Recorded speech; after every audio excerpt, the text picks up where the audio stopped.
The Cold War, lasting from roughly 1947 to 1991, was a prolonged period of geopolitical tension and ideological rivalry primarily between the United States and the Soviet Union.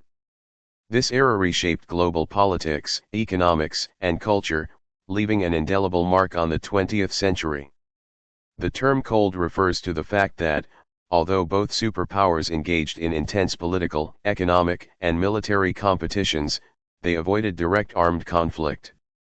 Instead, they employed indirect means, such as espionage, propaganda, proxy wars, and nuclear arms buildups, to assert their global influence. Origins of the Cold War. The origins of the Cold War can be traced back to the final stages of World War II. The alliance between the United States, the Soviet Union, and the United Kingdom during the war was largely one of convenience, united by the shared goal of defeating Nazi Germany. However, once that objective was achieved, fundamental ideological differences between the United States, a capitalist democracy, and the Soviet Union, a communist state, quickly surfaced. Both powers sought to extend their influence in post-war Europe, leading to conflicting interests. At the Yalta and Potsdam conferences, 1945, tensions arose over how Europe would be rebuilt and governed. The Soviets sought a buffer zone of friendly, socialist states along their western border to prevent future invasions, while the United States and its allies promoted democracy and free market capitalism. By 1946, former British Prime Minister Winston Churchill had famously warned of an Iron Curtain descending across Europe, dividing East from West. This metaphor illustrated the division of Europe into spheres of influence, with the Soviet Union exerting control over Eastern Europe and the United States and its allies influencing Western Europe. The beginning of hostilities and policy of containment. The Truman Doctrine, articulated by President Harry S. Truman in 1947, formally established the United States' commitment to containing the spread of communism. The doctrine pledged U.S. support for countries resisting subjugation by armed minorities or outside pressures, which was widely understood to mean communist movements supported by the Soviet Union. This policy led to U.S. involvement in various regions where it perceived a communist threat, from Greece and Turkey to Korea and Vietnam. The Marshall Plan, implemented in 1948, further demonstrated the United States' strategy of containing communism through economic means. The U.S. provided substantial financial aid to Western European countries to help them rebuild after the devastation of World War II.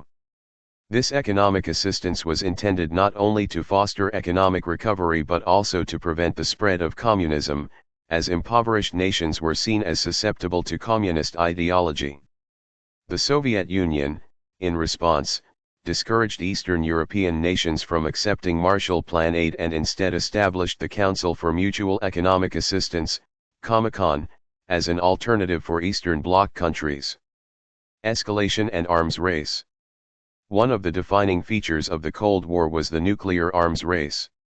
In 1949, the Soviet Union successfully tested its first atomic bomb, breaking the U.S. monopoly on nuclear weapons and initiating a race to amass increasingly powerful arsenals. This competition culminated in the development of the hydrogen bomb, far more destructive than the atomic bombs dropped on Japan. The prospect of mutually assured destruction, MAD, acted as a deterrent to direct conflict, as both sides understood that any nuclear war would likely result in total annihilation. Alongside the arms race, both superpowers also developed extensive espionage networks. The CIA, Central Intelligence Agency, and KGB, Komitet Gosударственной Безопасности, were central to this espionage battle, engaging in covert operations, intelligence gathering, and attempts to infiltrate each other's governments and institutions.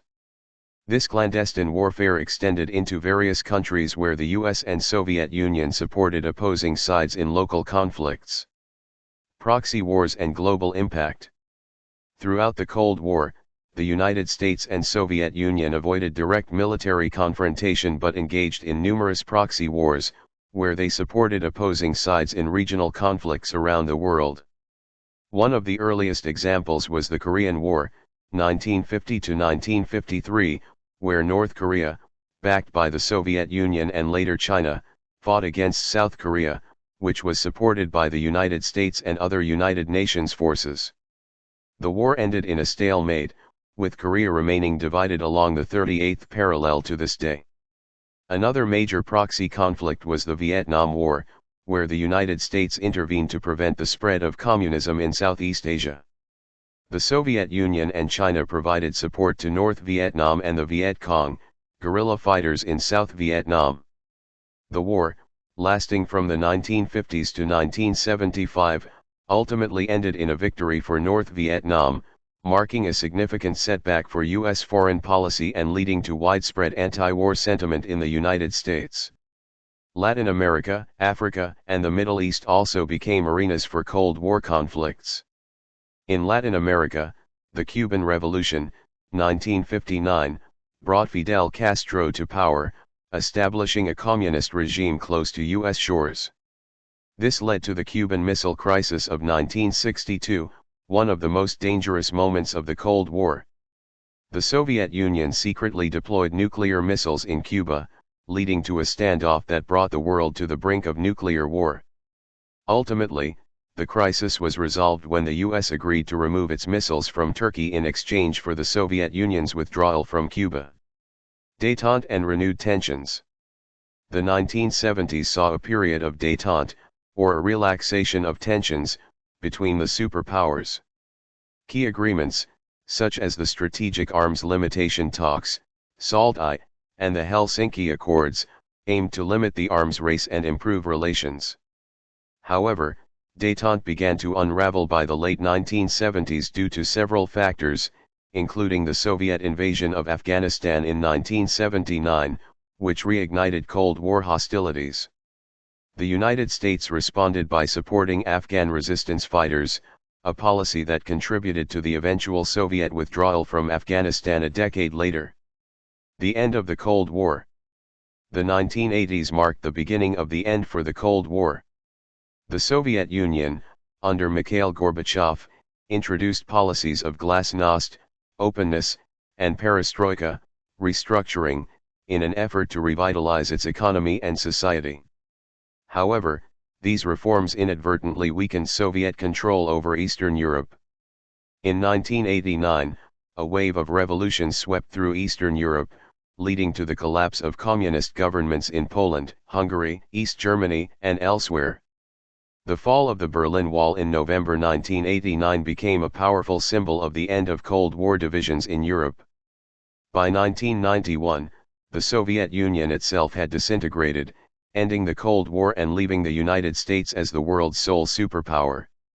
The Cold War's legacy continues to influence global politics, with former Soviet states grappling with political and economic challenges and NATO still playing a significant role in European security. The Cold War also left a lasting impact on military strategy, foreign policy, and international relations, setting the stage for contemporary global issues.